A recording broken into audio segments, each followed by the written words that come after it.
Waalaikumsalam warahmatullahi wabarakatuh. Baik, kembali lagi di mata pelajaran saya. Ini di jam ke-7 dan ke-8.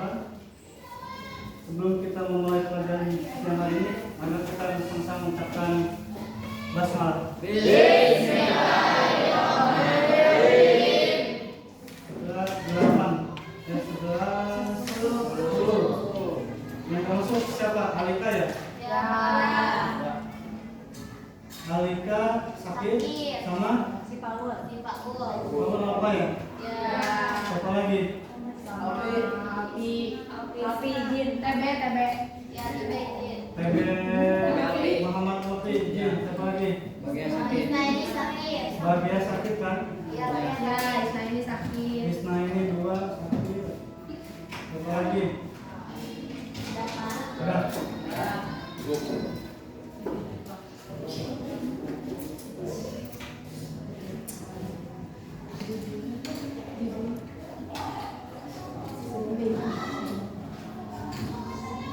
Oke, hari ini kita belajar tentang apa? Jajaran apa? Kalau militerisme Jepang di Indonesia. Semua.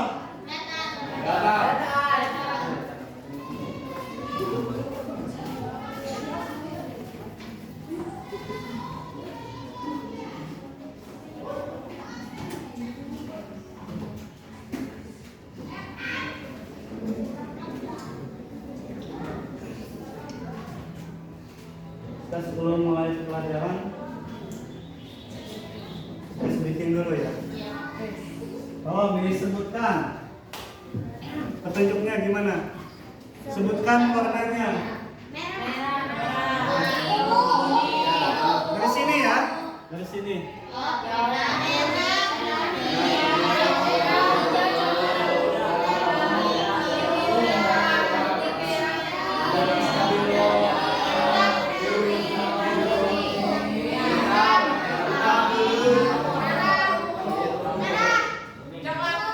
Jangan terjebak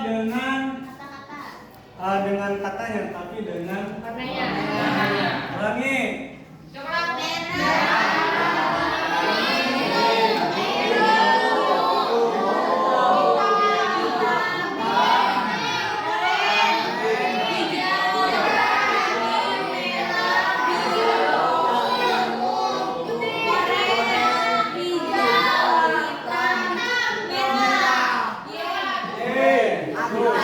Ada berapa jumlah warna 15. merah?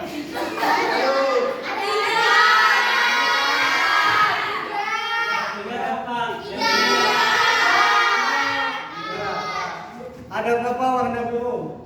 Ada berapa?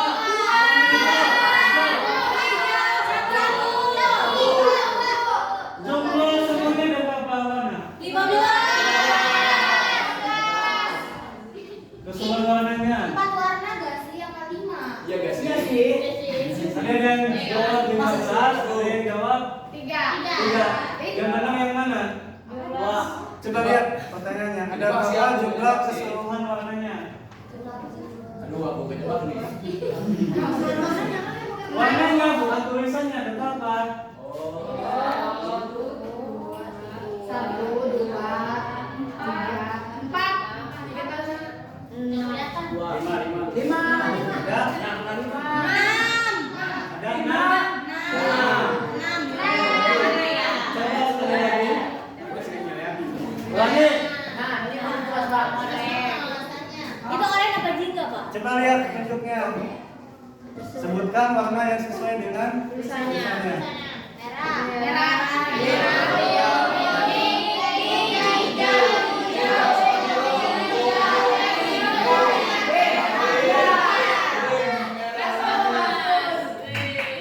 Bagus, tepuk tangan lah.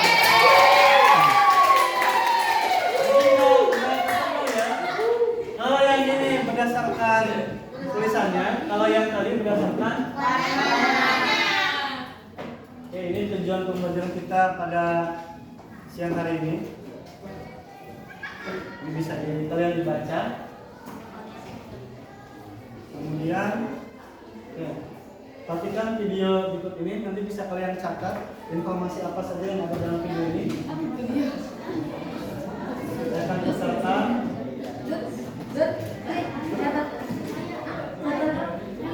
Nanti saya akan tanyakan.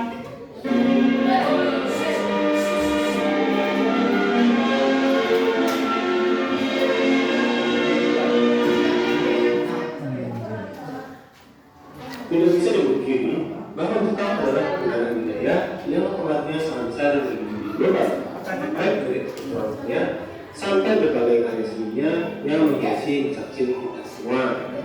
Tapi, mengapa Jepang bisa semaju sekarang? Jawaban singkatnya adalah restorasi Meiji. Namun kisahnya tidak sesingkat itu.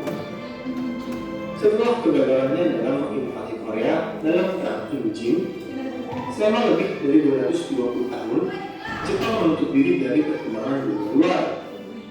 Akibat kebijakan Sakoku yang diterapkan oleh Shogun Tokugawa, hubungan dagang Jepang hanya terbatas dengan China dan Belanda. Walau begitu jangan salah, Jepang juga pernah berhubungan dengan negara-negara Eropa seperti Portugal dan Belanda yang memperkenalkan dua hal, yaitu tepung dan senjata api. Tepung nantinya berubah menjadi berbagai jenis makanan berbahan Jepang yang mungkin kamu sering makan. Sedangkan senjata api digunakan oleh militer Jepang zaman Sengoku dan perang Injing. Namun pada tahun 1854, Jepang mengakhiri masa isolasinya dekat seorang komodor angkatan laut Amerika Serikat yang bernama Matthew Calvert Perry.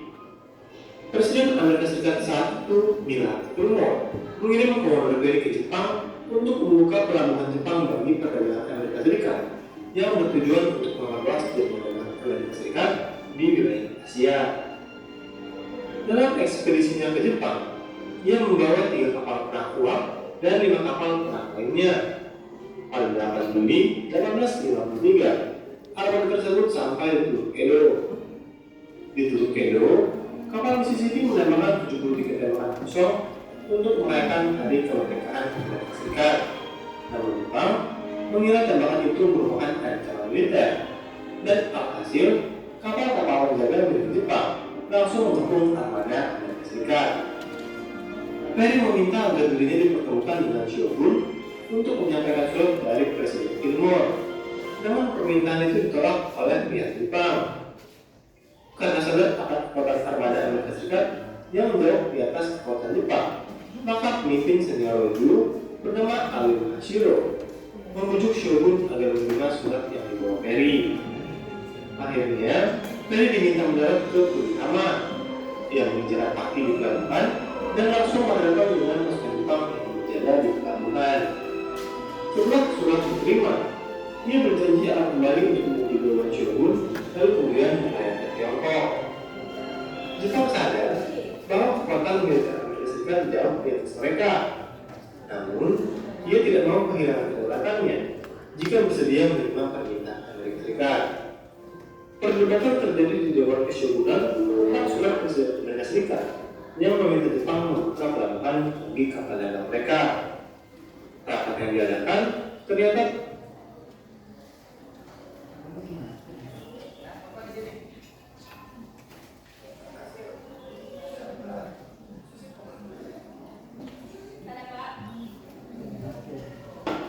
Calvert Perry kembali dengan kapal perang yang lebih banyak, meliputi 10 kapal perang dan 1.000 kapal submarinir. Melihat besarnya armada Amerika Serikat yang dibawa oleh Perry, Jepang memilih menyepakati permintaan Amerika Serikat.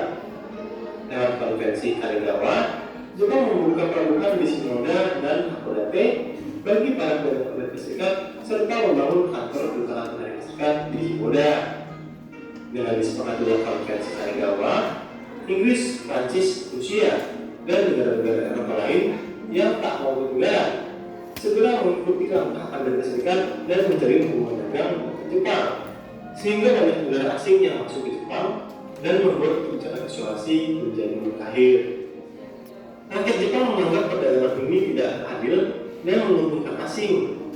Karena itu, muncullah rasa tidak suka rakyat Jepang terhadap asing, sehingga terbentuklah gerakan Sorogori yang ingin mengusir bangsa asing dari Jepang. Gerakan ini berpusat di dua wilayah, yaitu Choshu dan Satsuma. Banyak para Eropa yang dibunuh oleh rakyat Jepang. Hal itu segera dibahas oleh seorang kapal Amerika Serikat di berbagai wilayah Choshu dan Satsuma. Shogun yang dianggap tidak bisa mengatasi merupakan gerakan anti-shogun berkembang dengan pesat, khususnya di wilayah Choshu dan Satsuma, yang juga didukung oleh kaisar Jepang saat itu, yaitu Kaisar Komei. Pihak shogun merespon gerakan itu dengan menumpas berbagai pihak yang menggunakan tekanannya. Untuk menghadapi kekuatan militer shogun, pihak anti-shogun melakukan mobilisasi militer di mana mereka menggunakan senjata Inggris untuk menekan pasukannya, sedangkan pihak shogun memodernisasi militernya dengan bantuan Prancis. Ya, anti asing, tapi sama-sama menggunakan senjata asing. Keshogunan Tokugawa terus dilakukan oleh pihak anti-shogun, dan akhirnya akibat tekanan yang begitu besar dan khawatir akan wujud pemerintahan besar yang akan menghapuskan kelan Tokugawa, Shogun Tokugawa Yoshinobu memutuskan untuk mundur pada tahun 1867 dan mengakhiri kekuasaan Shogun Tokugawa selama lebih dari 200 tahun. Pihak anti-shogun ingin mengembalikan kekuasaan Jepang pada Kaisar Meiji yang baru tahta. Kawasan yang setia kepada Tokugawa tidak ingin kekuasaan Tokugawa dihapuskan sepenuhnya dan diganti oleh kaisar. Hal ini menimbulkan bentrok antara pasukan anti-shogun dan loyalis Tokugawa menjadi tidak terhindarkan, sehingga muncul perang Boshin pada tahun 1868. Pasukan anti-shogun yang dipimpin oleh Saigo Takamori pergi menuju kaki Tokugawa Edo. Karena persenjataan mereka lebih modern, pasukan pro-shogun dengan mudah dikalahkan, sehingga mereka terus berdesak mundur hingga ke wilayah Hokkaido. Perang ini akhirnya berakhir setelah pasukan pro-shogun berhasil dikalahkan dalam pertempuran Hakodate yang terjadi di tahun 1869. Dan setelah kekalahan shogun, Kaisar Meiji akhirnya menguasai pemerintahan Jepang. Ia menetapkan Edo sebagai ibu kota Jepang dan mengganti namanya menjadi Tokyo, yang berarti ibu kota timur. Pemerintahan Meiji kemudian memulai proses modernisasi yang mengubah segala aspek di Jepang untuk mengejar ketertinggalannya dengan bangsa Eropa. Hal ini dipengaruhi oleh gambaran tentang ekspedisi Komodo Perry yang dianggap sebagai bagian dari gangguan diplomasi, di mana Jepang menjadi tidak berdaya melawan tekanan diplomasi dari negara-negara barat karena ia tidak memiliki angkatan darat maupun angkatan laut dengan persenjataan modern. Sistem feodalisme yang telah bertahan ratusan tahun dihapuskan, tanah-tanah milik daimyo diambil oleh pemerintah, dan sebagai gantinya, pemerintah membantu para mantan daimyo untuk mendirikan perusahaan atau mengangkatnya menjadi negara pemerintahan. Upaya untuk memajukan perekonomian Jepang juga dilakukan dengan industrialisasi besar-besaran, dan untuk mempermudah keterhubungan antar wilayah Jepang, pemerintah memodernisasi sistem transportasi dan komunikasi. Dalam aspek militer, pasukan dilengkapi oleh senjata modern dan sistem latihan militer yang meniru model Eropa. Bahkan sistem wajib militer mulai diterapkan. Militer Jepang dipengaruhi oleh banyak negara, namun lama-kelamaan mulai mengerucut dan paling dominan mengikuti angkatan darat Rusia dan angkatan darat Inggris. Dalam sistem politik, Jepang juga membuat peraturan undang-undang yang meniru undang-undang di Eropa, serta membentuk parlemen sebagai lembaga legislatif. Lalu dalam aspek edukasi, pemerintah Jepang mengirimkan banyak pelajarnya ke Eropa untuk mempelajari teknologi, kebudayaan, sistem ekonomi, hingga ilmu pengetahuan bangsa Eropa untuk kemudian hari dapat diterapkan di negaranya. Demi memajukan negara tersebut, sistem edukasi Jepang juga mengikuti model pendidikan yang ada di Eropa dan Amerika Serikat. Namun, pada masa pemerintahan Meiji, para samurai dihapuskan dari sistem masyarakat Jepang dan sebagian darinya diumumkan dalam militer kerajaan Jepang. Hal ini membuat para samurai yang bergabung dengan militer melakukan pemberontakan di tahun 1877 yang berhasil ditumpas oleh pasukan kekaisaran yang lebih modern. Modernisasi yang dilakukan oleh Kaisar Meiji membawa banyak perubahan untuk Jepang. Jepang yang semula adalah negara feodal dan bertumbuh di sektor agraris, berubah menjadi negara modern dengan sebuah industri yang kuat. Jepang menjadi negara yang lebih modern, bahkan setara dengan negara Eropa, yang bahkan suatu hari dapat menantang mereka. Hal ini membuat Jepang tumbuh menjadi salah satu negara adidaya dunia di awal abad ke-20, bahkan menjadi satu-satunya negara Asia yang mampu menyaingi negara Eropa yang lebih maju dan modern terlebih dahulu, khususnya dalam perang dunia. Menurutmu, apakah ada hubungan antara kemajuan Jepang dengan keputusan mereka untuk terlibat dalam perang dunia, khususnya di front Pasifik? Coba berikan jawaban kalian di kolom komentar. Hai, terima kasih sudah menonton dan belajar sejarah bersama Inspect History. Jangan ragu. Gimana? Seru nggak ke Jepang?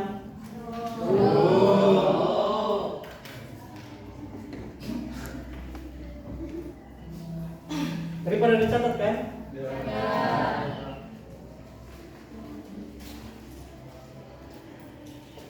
Nah, setelah melihat video tadi, apa yang kalian suka dengan pada Jepang? Jepang mau? Selain itu apa? Jepang mau? Berjuang. Apalagi? Yang kalian suka dari Jepang apa? Berdasarkan lihat video tadi apa? Keberanian, apalagi? Pantang? Oke. Banyak hal yang bisa kita ambil dari Jepang ya.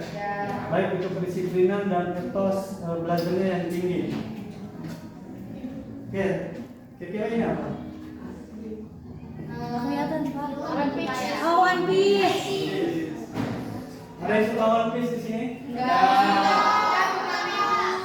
Siapa yang suka One Piece? Ini apa? Naruto.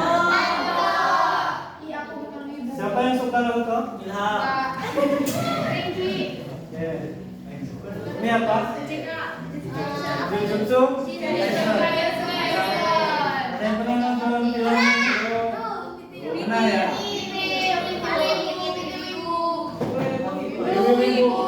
Oke. Ini apa? Ini saya juga suka Dragon Ball. Sini juga yang suka Dragon Ball? Nah, bukan ya?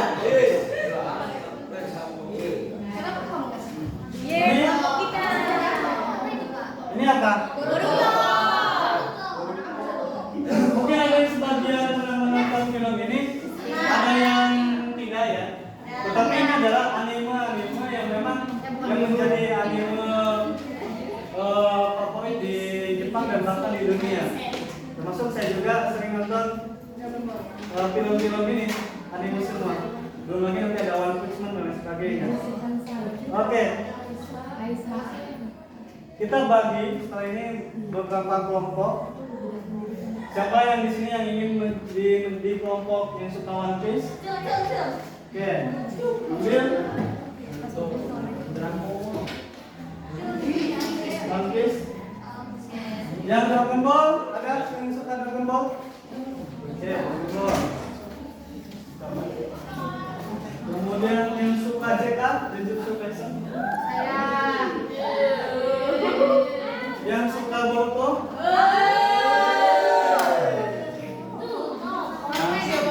Yang suka Naruto? Nah, ini biar bapak dan anak di sini. Oke, itu sudah diangkat ini. Diangkat.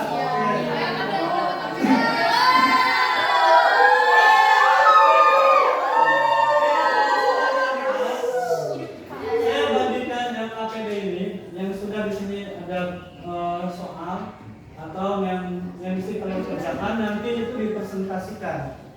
Yang pertama kelompok Boruto. Ambil. Dragon Ball.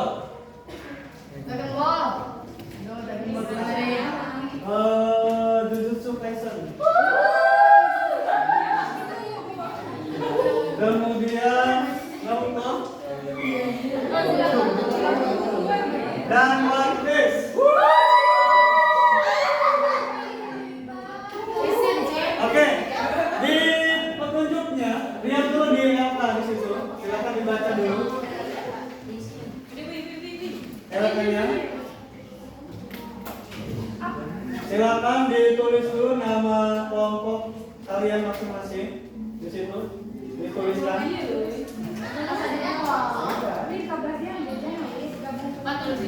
Ya, ditulis namanya. Itu untuk nama kelompoknya sudah ada ya?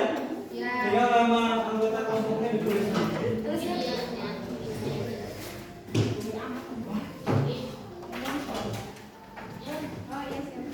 Sudah?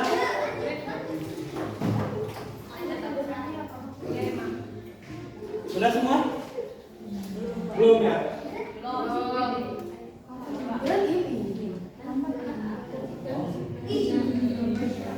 Ditulis namanya. Nama kelompoknya.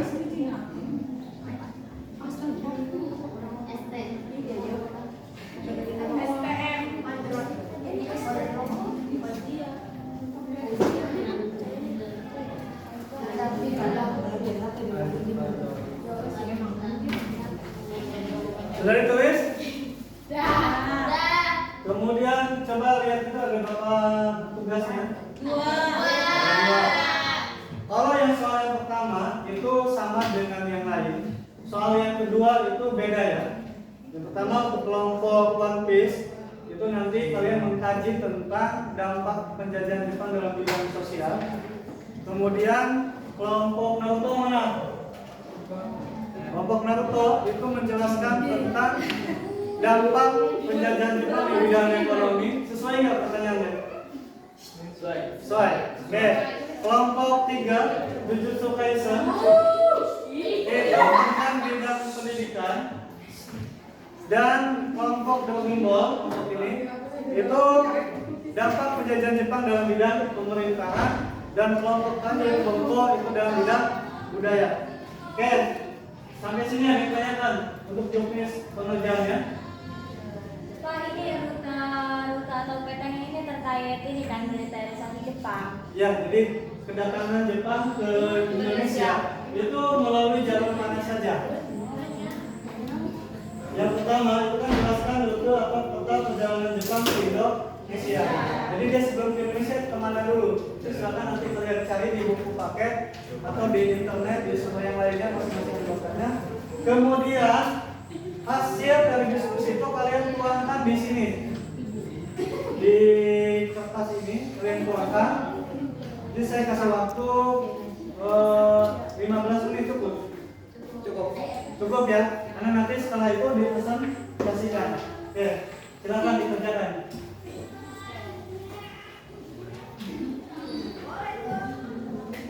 Dituliskan di otak, dituliskan di otak. Karena nanti itu kan saya nilai.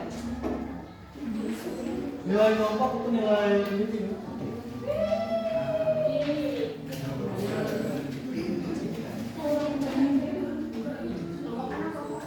Dibuat poin-poinnya saja ya. Kalau ada sumber yang bacaannya banyak, itu dituliskan ininya saja, poin-poinnya saja.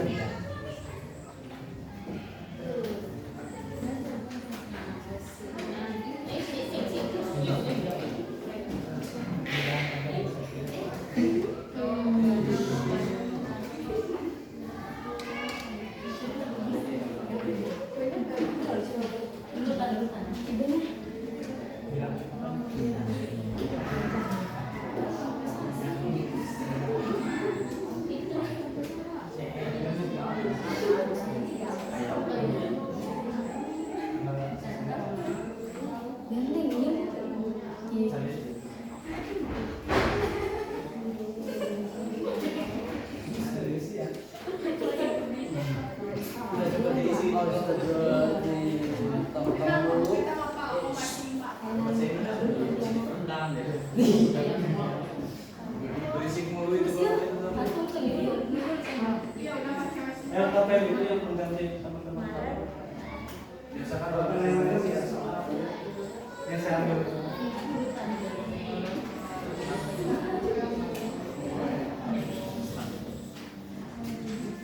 Kalau ada yang kebingungan, tanyakan saja.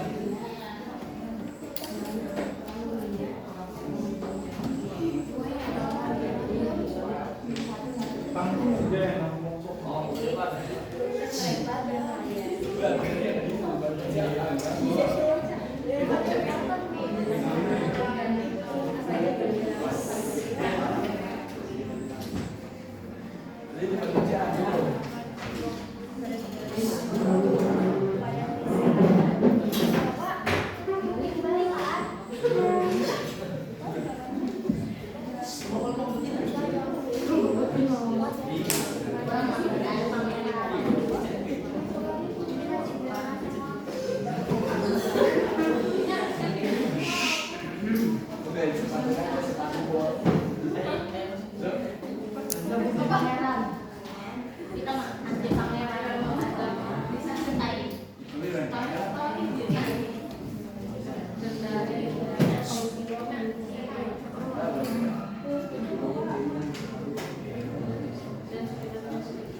Banyak masih.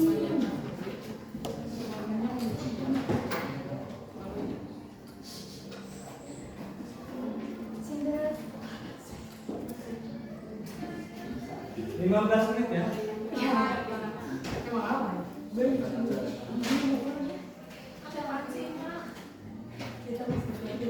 Ambil dari Bapak Sumbar.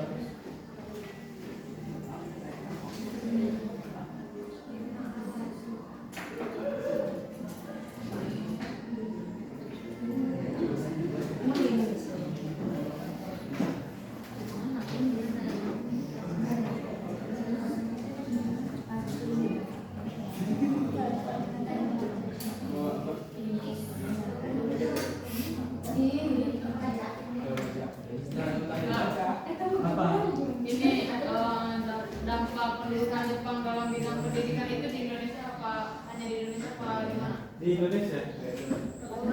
Jadi Jepang itu membawa dampak apa bagi pendidikan di Indonesia. Ya. Masih ada yang kesulitan? Ya. Itu kelompok itu dong yang kesulitan. Yang Sumatera itu menakutkan. Apa merah Jericho.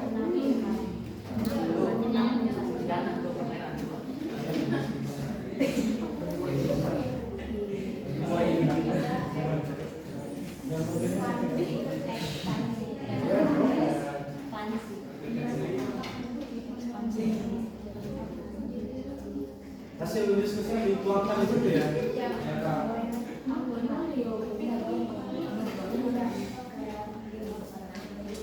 Untuk nomor 1 itu sama semua.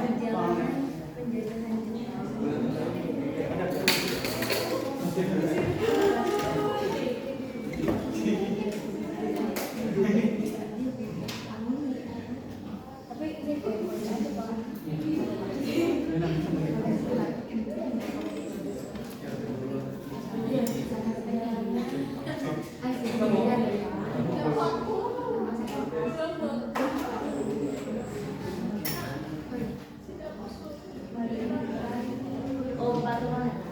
Saya ngobrol ke laut dan udara.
Bawa semua kan? Alhamdulillah bawa.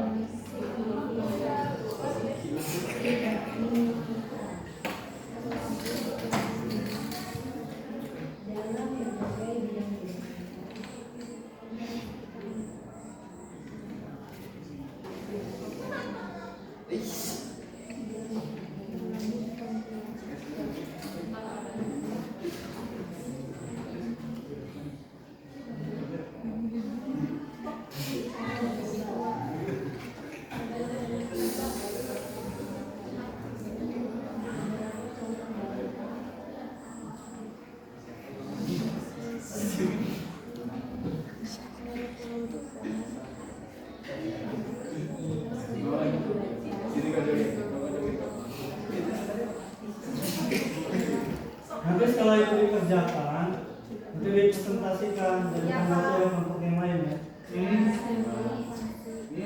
Karena bidang kalian beda-beda sama. Ya.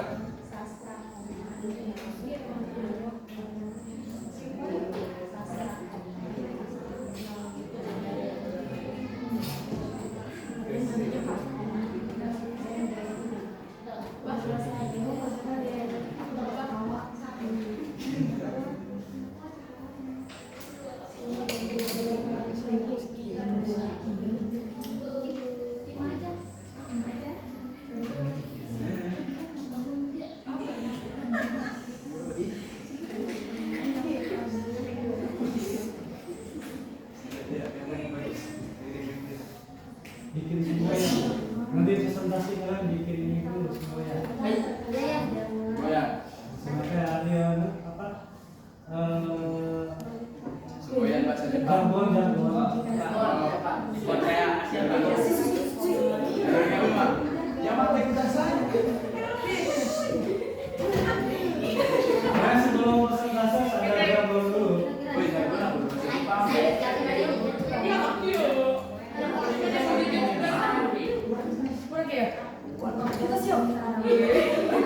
Nanti dipersiapkan pertanyaannya ya. Dan kelompok yang presentasi itu bisa Nah, presentasinya sekelompok kan? ya.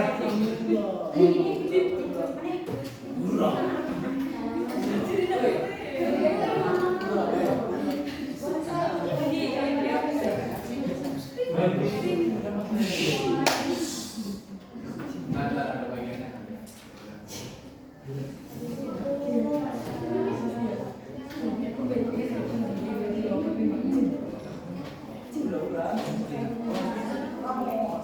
Jangan lupa dituliskan di LK. Nanti setelah presentasi kumpulkan ke saya. Bisa nilai.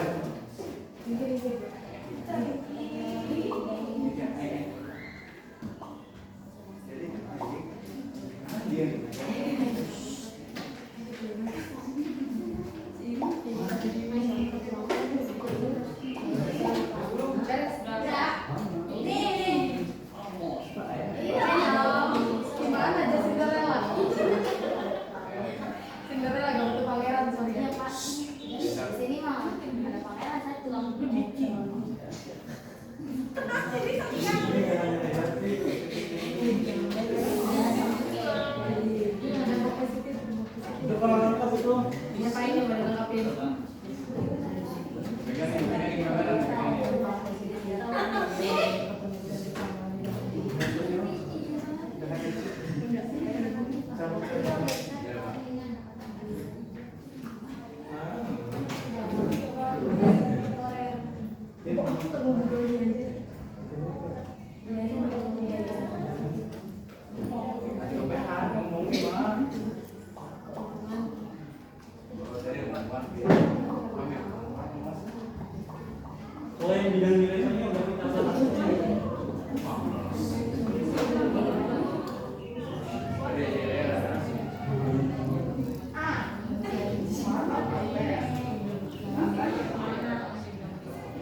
Budaya.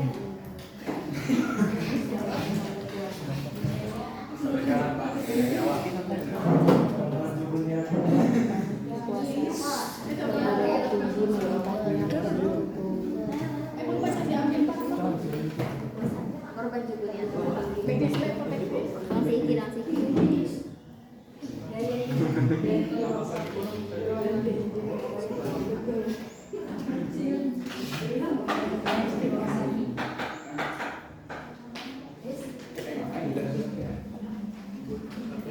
konsep seperti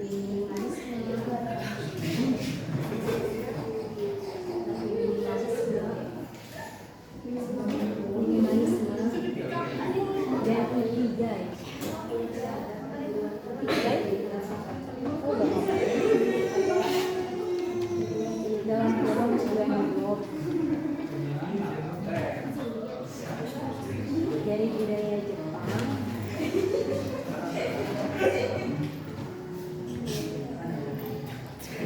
Yang berisik.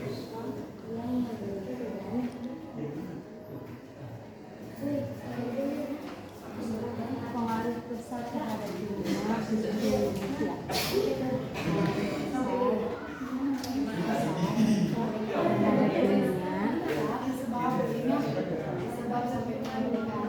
Khususnya Indonesia. Sudah disiapkan jagoan kelompok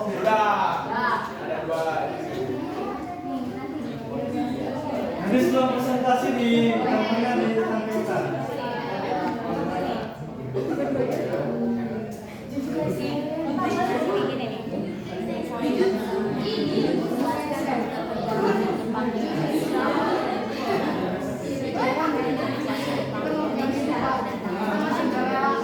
Dimulai pada Maret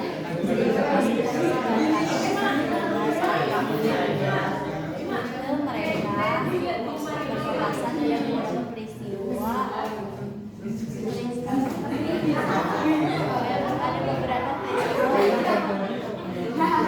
beberapa peristiwa.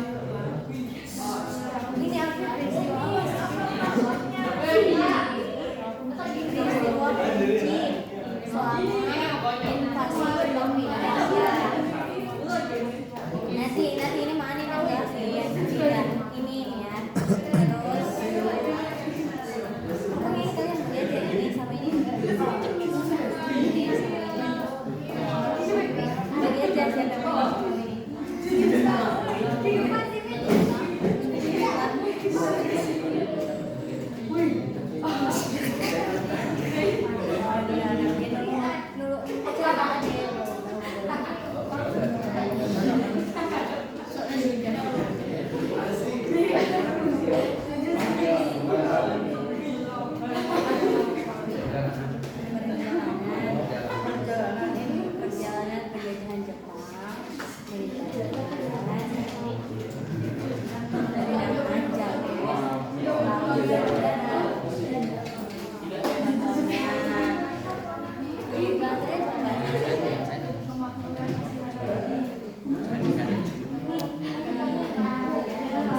Udah beres belum?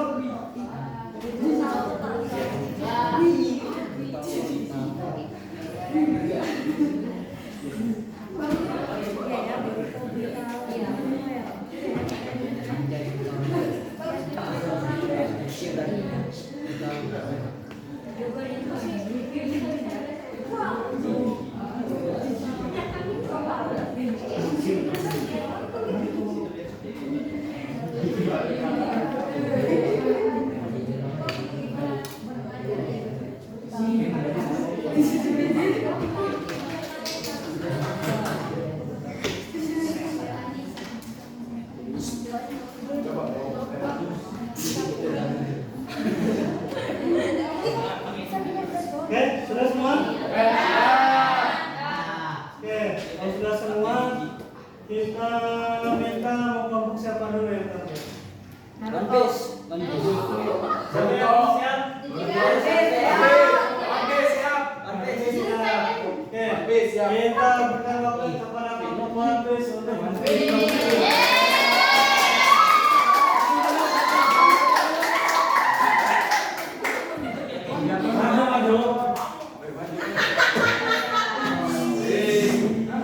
Jangan lupa yang real kan?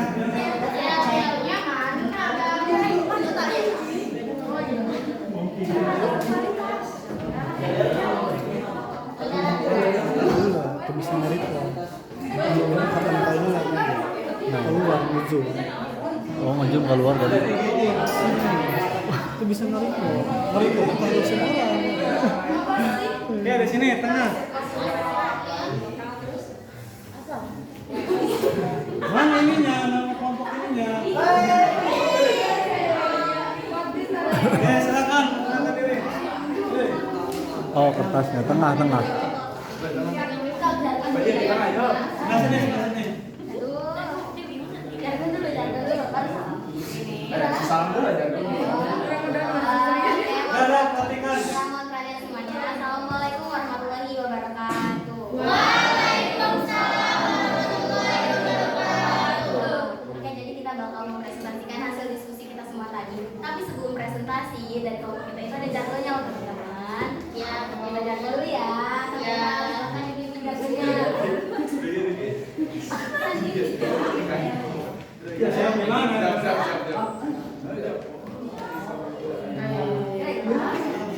Ayo.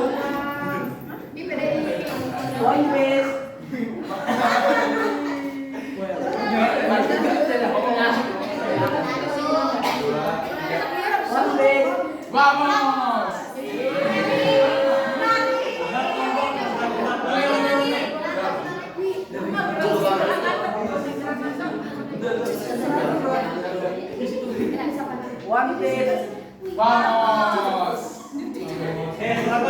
Konsentrasikan yang keras soalnya.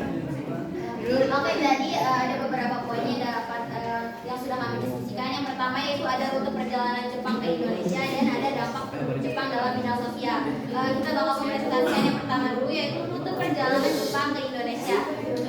Jalur pertama jalur barat melalui Heina berlabuh di Pontianak dan sekitarnya. Jalur kedua timur dari Pulau Jepang melalui invasi ke Manado, Makassar, Kendari dan sekitarnya. Jalur ketiga jalur tengah berlabuh di Tarakan, Balikpapan hingga Banjarmasin. Oke, yang kedua yaitu ada dampak penduduk Jepang dalam bidang sosial. Dampaknya itu bermacam-macam teman-teman semua. Ada yang positif dan ada yang negatif.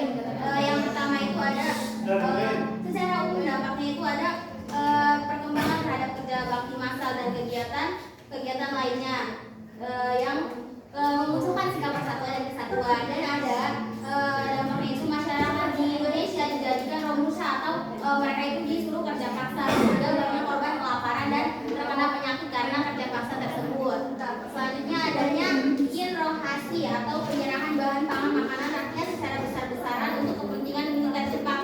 Jadi bahan pangan milik petani-petani di Jepang itu diambil paksa oleh mereka untuk kepentingan militer mereka begitu.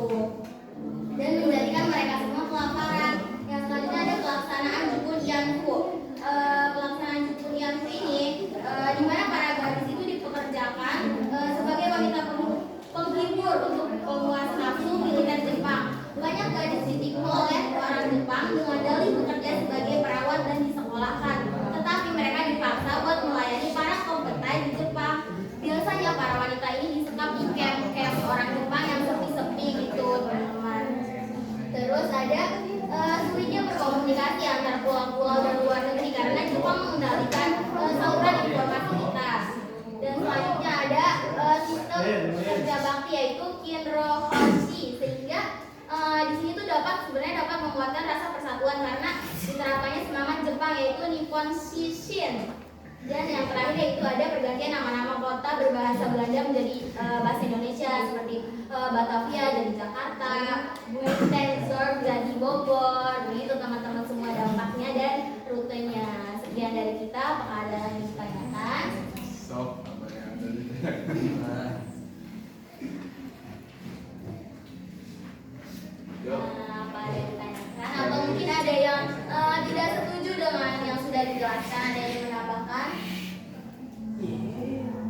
Yuk, apa yang Kalau tidak ada ya. Oke, mungkin cukup dari kita semua. Ya, kurang dan lebihnya mohon maaf. Wassalamualaikum warahmatullahi wabarakatuh.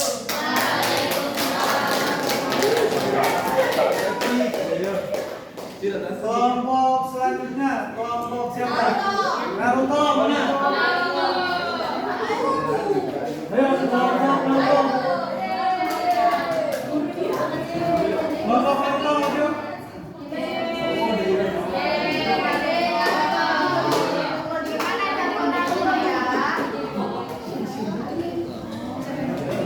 Ayo.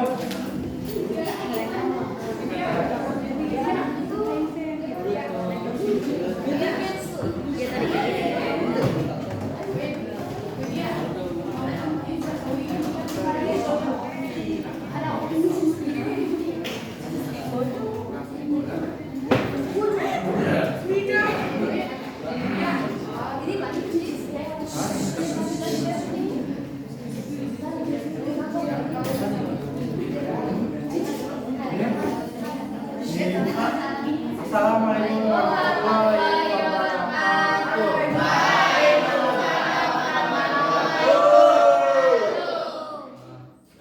Oke, sebelum ke penjelasannya, saya ada dulu. Yang yayanya itu berbunyi seperti ini. Naruto, gambare, gambare, gambare.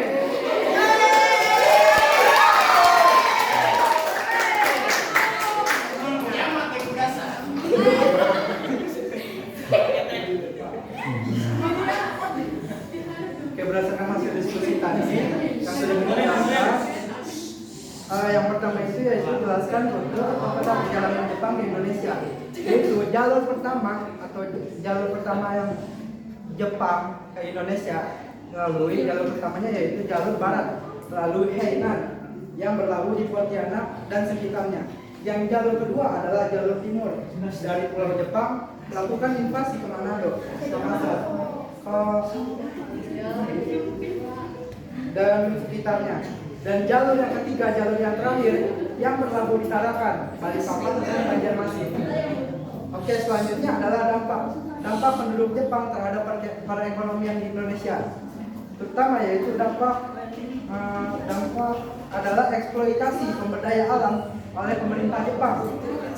Dampak penting dari penduduk Jepang dalam bidang ekonomi, yaitu poin-poinnya adalah 1. Penelitian sumber daya, 2. Perubahan sumber ekonomi, 3. Kebijakan mata uang, 4. Pembangunan infrastruktur, 5. Peningkatan kesadaran nasional. Dan dampak penduduk Jepang dalam bidang ekonomi Indonesia memiliki sisi positif dan negatif. Itu sekian poin-poin dari kami. Oke, silakan kalau ada pertanyaan, silakan bertanya. Ada pertanyaan? Oke, kita akhiri di sini. Oke, saya ucapkan wassalamualaikum warahmatullahi wabarakatuh.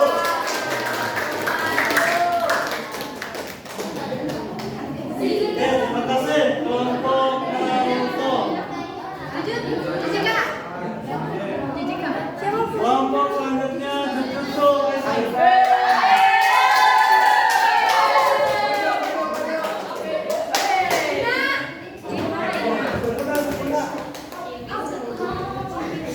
Mana yang lainnya? Tim Damrek.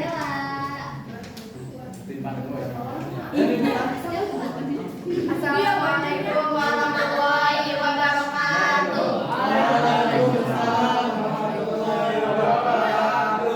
Jadi kami di sini akan menjelaskan tentang rute perjalanan datangnya Jepang ke Indonesia dan juga dampak bagi pendidikan di Indonesia karena kependudukan Jepang. Tapi sebelum itu kami mempunyai jargon terlebih dahulu. Gimana jargonnya? Wih.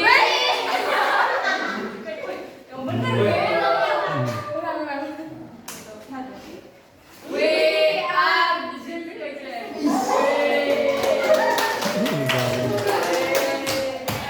Kurang pede, gampang. Yuk.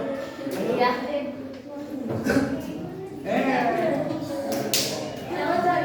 Jalur barat melalui Hainan berlabuh di Pontianak dan sekitarnya. Jalur kedua adalah jalur timur dari Pulau Jepang melakukan invasi ke Manado, Makassar, Kendari dan sekitarnya. Serta jalur ketiga yakni jalur tengah yang berlabuh di Tarakan, Balikpapan hingga Banjarmasin. Dampak negatif dari kebijakan pendidikan masa pendudukan Jepang adalah penurunan jumlah murid dan sekolah serta guru disebabkan tidak sekolah dibuka serta adanya pengaturan baru terkait bahasa yang digunakan sehingga guru harus dilatih kembali dengan pelatihan bahasa Jepang. Dampak positif keuntungan pada masa pendudukan Jepang di bidang pendidikan adalah penggunaan bahasa Indonesia sebagai pengantar seorang Jepang berkuasa. Perguruan tinggi memang banyak yang ditutup, tapi masih ada perguruan tinggi yang masih terbuka. Sebab melalui sekolah tersebut Jepang melakukan indoktrinasi konsep kemakmuran Asia Raya. Bagi Jepang, pendidikan kader-kader dibentuk untuk mengkelompoli dan melaksanakan konsep pemakmuran Asia Raya. Akan tetapi bagi bangsa Indonesia, tugas berat itu dijadikan sebagai persiapan bagi para pemuda pelajar untuk mencapai kemerdekaan. Oke, ada pertanyaan? Cukup. Baik, sebelum dicukupkan kita akan jargon lagi. Ya, Satu, dua, tiga. We are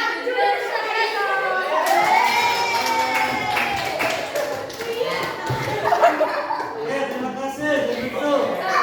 Selanjutnya Gembor.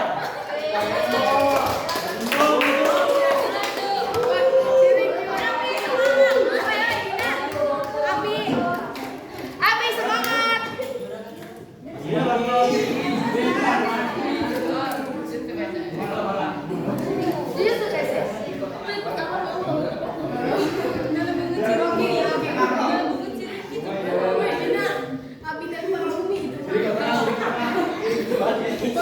Keluarga ustazah.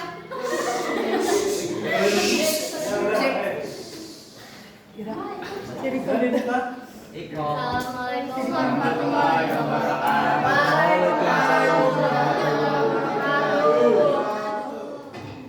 Gue dari kelompok Dragon Ball sedikit ingin menjelaskan tentang rute perjalanan Jepang ke Indonesia dan dampak pendudukan Jepang dalam bidang pemerintahan.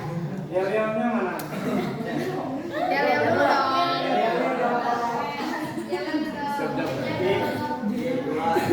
Dragon Ball.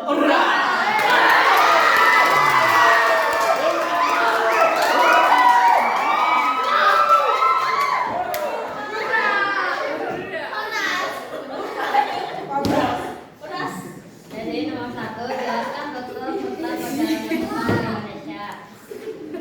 Rute peta perjalanan Jepang ke Indonesia pertama ada jalur pertama ada jalur barat melalui Heian berlabuh di Pontianak dan sekitarnya.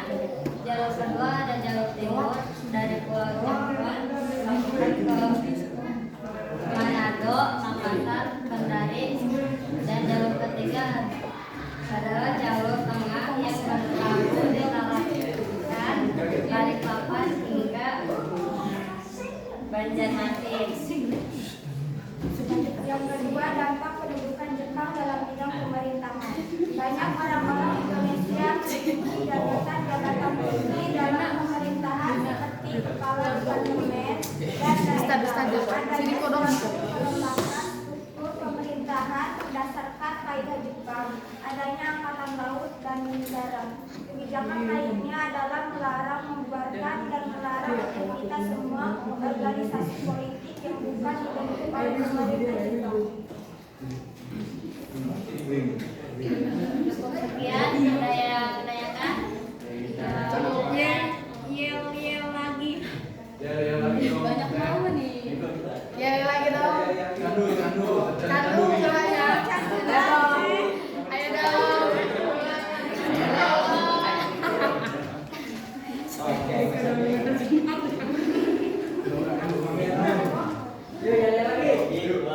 Dragon Ball.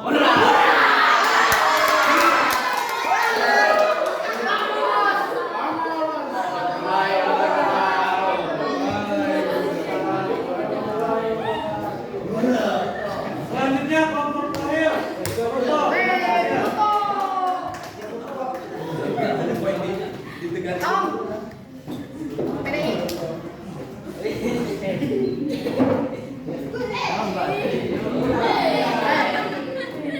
Jangan berisik. Oke, kenapa itu di tengah teh? Baik, assalamualaikum warahmatullahi wabarakatuh. Waalaikumsalam warahmatullahi wabarakatuh.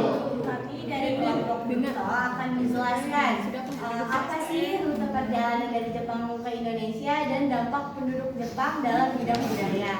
Sebelum itu, kami akan menampilkan jargon kelompok kami terlebih dahulu. Yuk, 1, 2, 3.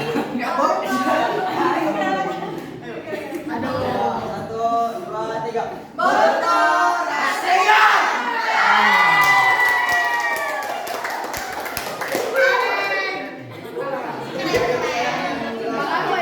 Perjalanan Jepang ke Indonesia dan sejarah militerasi Jepang di Indonesia. Kedatangan Jepang di Indonesia dimulai pada Maret 1942 saat Perang Dunia Kedua. Rute mereka bervariasi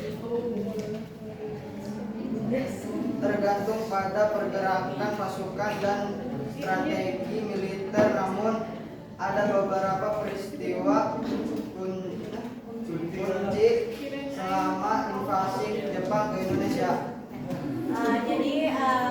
Peristiwa kuncinya itu ada yang pertama itu serangan ke Jawa. Ini itu merupakan pendaratan yang dimana lokasinya itu berada di daerah Cilacap. Yang kedua adalah penaklukan ke Sumatera. Dikarenakan Sumatera banyak sekali Jepang melakukan penaklukan ke Sumatera. Dan yang ketiga adalah ekspansi ke Kalimantan. Kenapa ke Kalimantan? Dikarenakan menurut Jepang, Kalimantan ini kaya akan sumber daya alam rempah-rempahnya.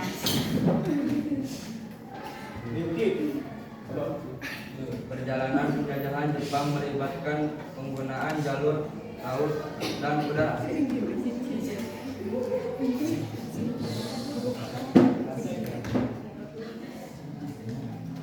Jelaskan dampak pendudukan Jepang dalam bidang budaya. Penduduk Jepang telah memberikan dampak signifikan dalam berbagai bidang budaya yang diakui secara global. Beberapa contoh dampak tersebut melibatkan seni, sastra, teknologi, dan gaya hidup.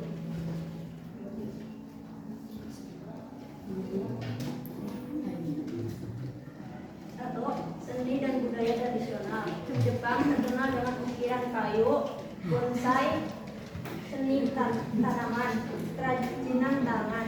Dua, teknologi dan inovasi terutama dalam industri elektronik dan otomotif seperti Toyota dan Honda.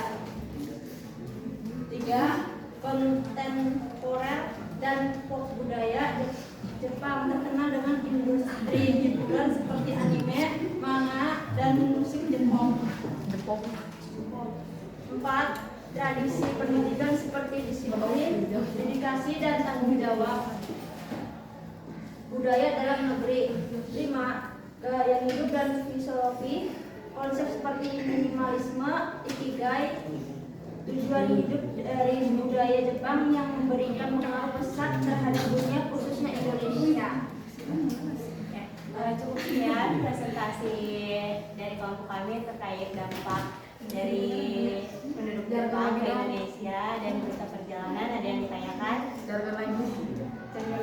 Candu lagi saya sekali lagi STM. 1, 2, 3. Boruto Rasengan.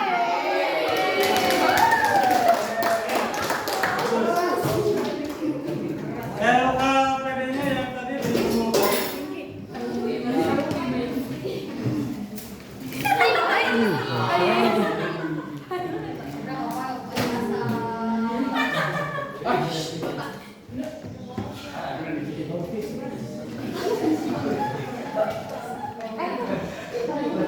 Satu lagi siapa?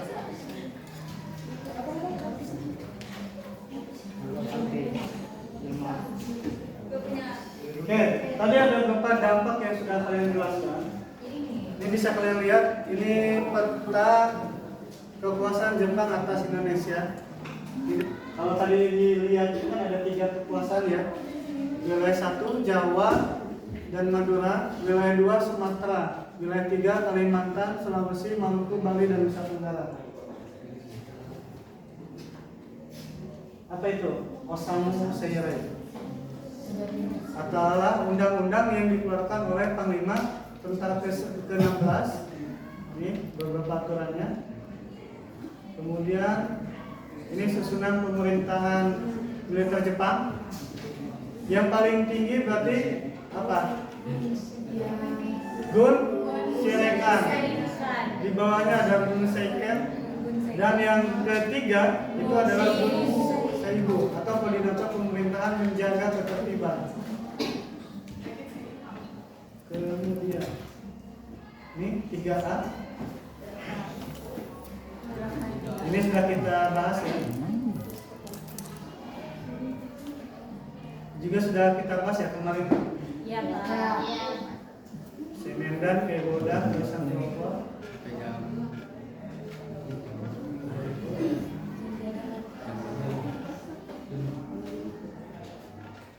Nah ini kebijakan ekonomi. Pertama adanya penyerahan wajib hasil panen ternak dan harta. Kedua adalah hasil kekayaan alam. Yang ketiga adalah penanaman pohon jarak. Ada yang tahu pohon jarak? Pohon jarak itu kalau nama di kita itu kayak lidah mertua. Ada lidah buaya, tapi ada yang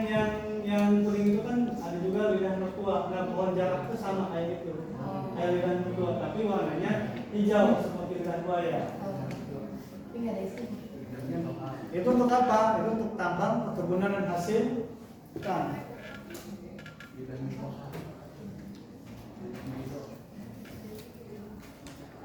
Ini dampak bidang pendidikannya.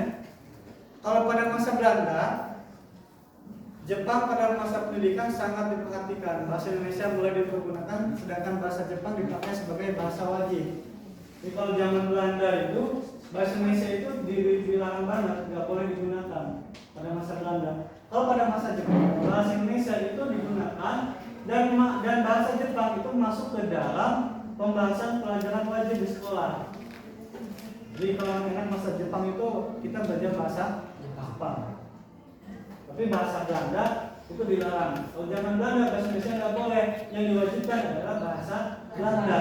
Kalau zaman Jepang bahasa Indonesia dibolehkan, termasuk wajib juga belajar bahasa Jepang. Itu salah satu dalam bidang pendidikan. Nanti ditambahkan saja yang tadi yang memperhatikan bidang pendidikan kelompok siapa? Kelompok Jujutsu ya. Ini dampak sosialnya. Pertama tadi ada eksploitasi manusia karena memang ada yang namanya romusa. Romusa itu apa? kerja paksa. Kalau dalam Belanda apa? Kerja rodi. Selain ada romusa, itu juga ada kinrohoshi atau kerja bakti. Dan yang kedua ada fenomena yang mengerikan yang disebut sebagai jugun yanfu. Apa itu jugun yanfu? Adalah tindakan eksploitasi terhadap para gadis Indonesia yang dijadikan sebagai budak seks tentara Jepang.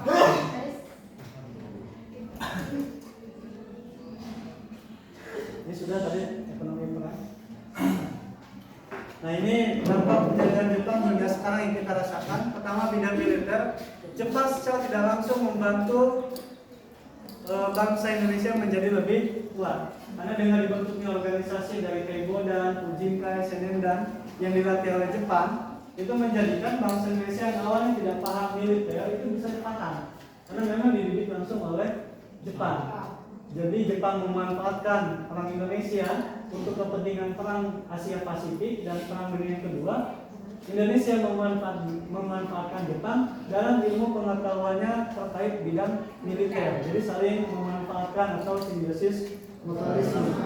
Nah, bidang sosial budaya, diadopsinya sistem pemerintahan Jepang pada satuan yang lebih kecil seperti rukun warga, RW, dan rukun tetangga. Jadi sistem RT RW itu peninggalan Jepang. Kalau zaman Belanda itu hanya pada tingkat level kepala desa. Nah, kalau di zaman Jepang ada yang lebih tingkat bawah lagi. Itu diperkenalkanlah sistem RT atau nama Jepangnya adalah Tonarigumi. Tonarigumi itu adalah sistem RT yang diperkenalkan oleh Jepang. Jadi skupnya lebih kecil lagi. Mas, sekarang sistem ini masih digunakan nggak? Masih.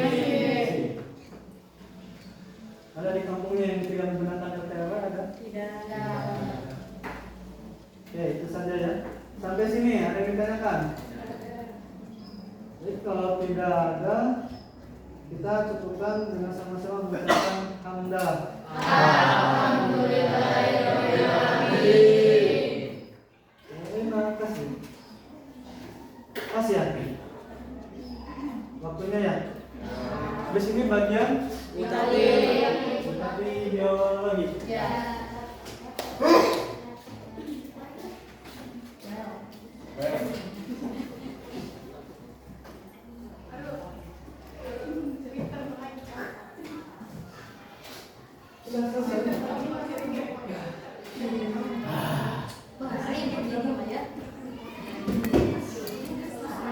Berarti 2 jam berarti ya?